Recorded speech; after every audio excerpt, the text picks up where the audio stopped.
She was from the show. Okay. I just got this YouTube comment. I want to read it because it's funny. Okay, it says, how much do you all want to bet that she won't post again for another 2 to 3 weeks? I only make bets that I know I'm gonna win, and I left a comment saying I'd bet big money that she's gonna post again in the next few days. And she is me, so therefore I control the bet and pay up. It's a Saturday night in college. I don't have any makeup on. I took it off already, and I was actually crying not that long ago. I'm not sad or anything. I was just watching a very emotional movie. But yeah, I'm like in bed. Everyone else is like partying. If you're wearing headphones, you might be able to hear like music in the background because my neighbors are not very courteous, but it's okay. I love them anyway. I have been wanting to tell this story for about a month or 2 now, but I was waiting because I thought that the story wasn't over yet, and maybe it isn't, but I think it's really important that I tell this story while I'm still like in it, I think, because all of the emotions are still there and I'm like all inspired. If you've been following me on my live shows, you've probably heard snippets of this. I talked about it a little bit on Instagram. I've been giving updates on Snapchat. In elementary and middle school, I was always in like advanced math sections or like parts of the classes. That was me, you know, didn't really have to try, always got math. And when I made it to high school, my first year of high school, I was doing okay in math. And then, as you guys may or may not know, I had a really tough freshman year of high school. My parents got divorced. There was some like rocky stuff going on in my personal life, but my parents' divorce was one of the biggest things, and it was really weighing on me. And my grades from that year, mixed with the first semester grades of my sophomore year, are really sucky. So I started to get behind in math because when I was at home, I wasn't thinking about, oh, let's review math before my test or let's do the math homework. I was doing it all at the last minute at school because when I was at home, I wasn't able to focus on doing homework.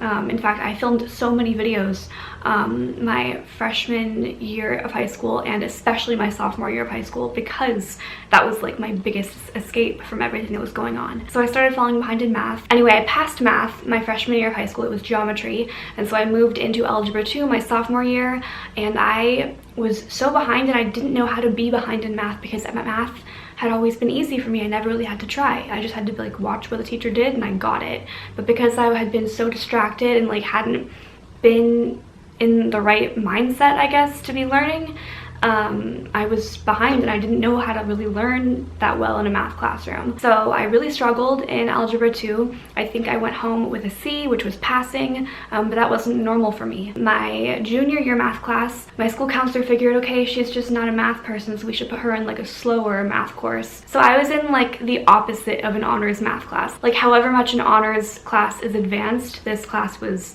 the opposite of advanced. So I was taking a class that was called Pre-Calculus, Trigonometry, and Functions, and I don't remember anything from that class. 12th grade, senior year of high school, I was so far behind in math that my counselor and I decided I shouldn't even take a traditional math class and I should take finance math, which was actually great because I'm a business geek and I learned so much in that class. I learned about the stock market, I learned about how to finance buying a car, how to buy a house, how to file for taxes, things like that. Great class, probably one of the most valuable math classes I ever took until college came around. I think I got an A in my finance class, by the way, but that wasn't really like a traditional math class. So when it came to starting business school, I had to take a math placement test just to place me in the right class, and I was placed into what my university calls Math 101, which is basically Algebra 2. And at this point, I just figured I'm just not a math person. That's what my counselor told me in high school. My math teachers in high school had always been like, it's okay to not be a math person.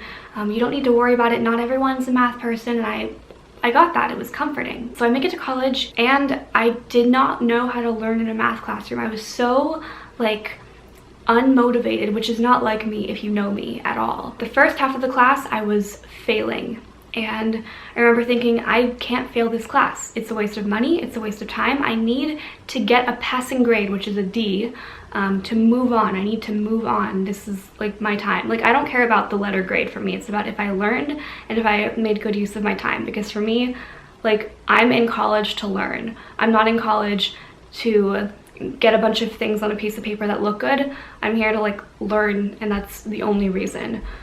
Because my plan is to work for me, so I want to educate myself as much as I can so I can be as capable of doing that as possible. When I realized that I was either going to need to work my ass off or fail, it was about 2/3 of the way through the course, but my teacher told me that we had only done about half of the material, so there was still a chance. So I started working so hard on everything, and I was meeting with my teacher weekly, and she was super encouraging, and I went from having like a 30% test average to a 70%, which is a 40% leap. So it comes to a few days before my math final, and the final was worth 30% of my grade. And I didn't know all of the material, but I thought I knew enough of it to pass. Before I took my final, I had a 60.5% in the class, so I was passing, which was like, I can't believe I went from having like a 50% to that, because it's so hard to pick yourself up after you have such a low grade, which if you've ever had a low grade before, then you would know that.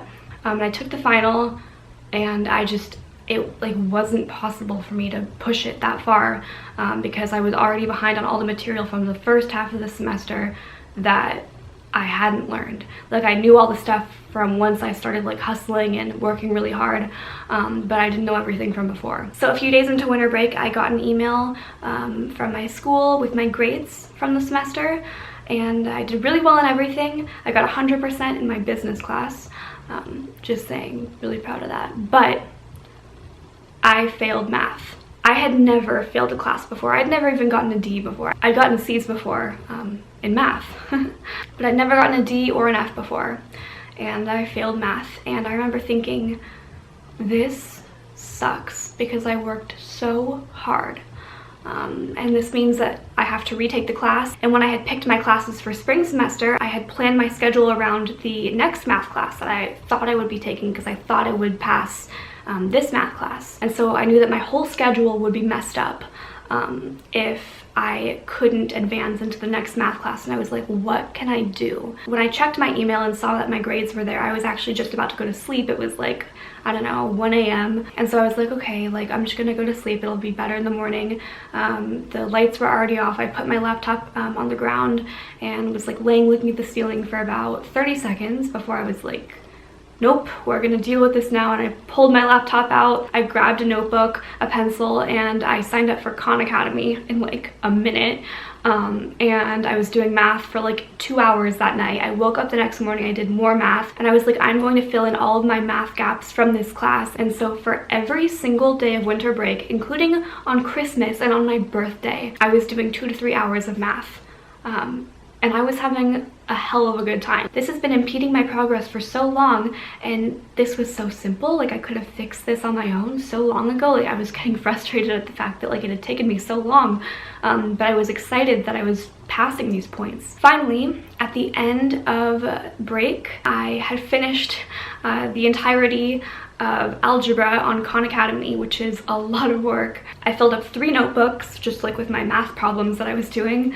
And that's why you guys didn't really see very many videos from me over break. I called the head of the math department at my school, which to me seems like a normal thing to do, but when I told other people that I did this, they were like, what? Like, you called the head of the math department? I called one day and no one answered. I called the next day, left a voicemail. The next day, her assistant calls me back after I left a voicemail and is like, hey, she's on vacation, call back tomorrow, she'll be in. No one answers my phone call, so I leave another message. No one calls me back. The next day, I call again, and the head of the math department answers. Basically, what she told me was, I'm gonna ask your teacher from last semester if she thinks that you are at a point in math where you can move on to the next class and not have to retake this class. And based off of what she says, I will make my decision. To me, that was really frustrating because, like, obviously I failed her class for a reason, because as of when that class ended, I did not understand the material, but I spent at least 2 hours a day, many days 3 hours during all of winter break, sitting in my bed with notebooks and pencils and way too many pieces of eraser in my bed doing math because no one told me to but me. And so clearly, like, my math teacher wasn't gonna know about that. Sorry, my camera died, so I had to switch cameras because this is not really the type of thing that I'm gonna like pause for and wait.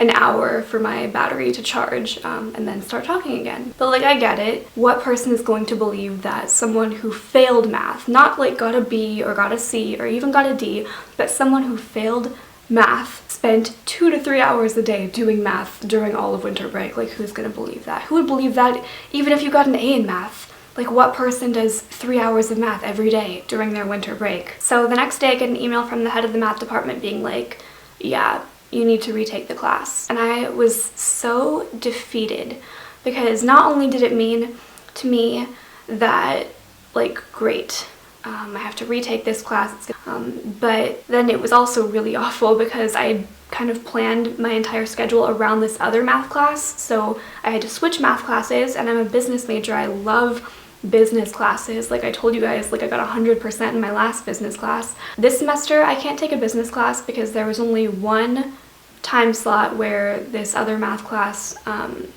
was being offered, and it was when my business class was taking place. So I'm a business student taking no business classes, but that doesn't mean I'm not ordering a bunch of textbooks from other schools' business classes and reading them on my own in my bedroom, because that's me. I was actually sitting on this bed a few days before school started when I moved back into my dorm after winter break, and I had to rearrange my whole schedule for this math class that I didn't even want to be in, and the one class that I really wanted to take, which was my business class, I now couldn't take.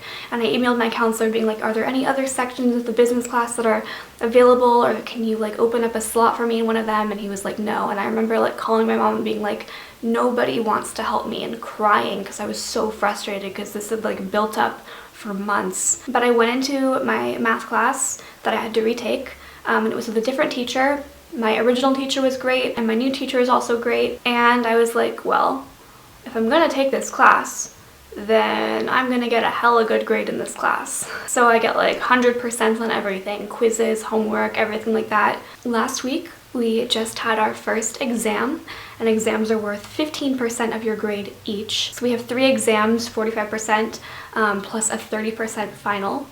So this is 15% of my grade, this one exam. And so this is the same class I took last semester. It's a different teacher, so the exams look different. It's not like I can like cheat and like look at all the answers from the old exam. But the first exam last semester, I got like a 31% or something on it. This exam, I studied for this so much, not because I didn't know the material, but because I wanted to really, really know the material. I was like, if I'm gonna take this class, I'm gonna kill it at this class, because that way I won't be wasting my time. And I'm still doing math outside of class on my own, so I can be moving forward where I want to be moving forward in math. I took the exam, and then obviously I sat there after I finished it and looked it over like 4 or 5 times, and I found mistakes and I fixed them. And guess what I got on the exam? I'm gonna actually grab it. Give me a second. Do you see this? I got a 98.5 on the exam, and my teacher said, great job. Now, me being me, after class, I go up to the teacher and I'm like, okay, like, are you sure about this point? Like, trying to get like half a point back. And my teacher's talking to me about it, and then she's like, you actually got the highest grade on the exam in the class. I had been meaning to email my original teacher from last semester to say thank you. The next morning I got a reply, and basically what it said was that she was touched to hear that, and that it meant a lot to her, and she said this in words that mean a lot to me. She also said that this couldn't have come in a better time, and that she wasn't expecting to hear from especially me, because this was her last day working at my school.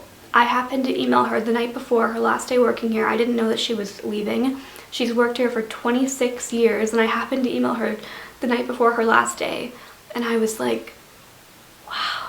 Like, if I had emailed her one day later, she wouldn't have been able to read it. And so I just want to let you guys know that you are so capable of whatever you want. Thank you for watching this really, really long video. I hope you understand the point behind it. It's not me sitting on here bragging about getting an F. It's not me sitting on here bragging about getting an A. It's me sitting here telling you that if you want something, you are so, so capable of turning it into a reality, as long as you're willing to put in the work. And as always, waking up doesn't mean your dreams are over. It means it's time to make them come true, and be happy.